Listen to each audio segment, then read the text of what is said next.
All right, today we just put the car seats in for the kids and we needed to set the child safety locks. So I'm going to show you how to set the child safety locks on a Subaru. This is for the Impreza, exact same on the Crosstrek,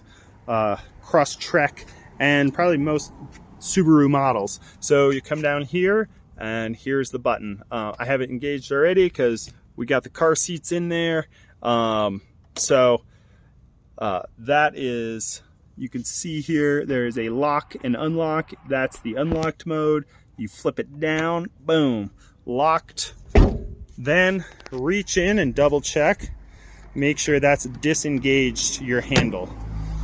So that is how you engage the child safety locks on a Subaru. If you have any questions, leave them in the comments and we'll see you soon.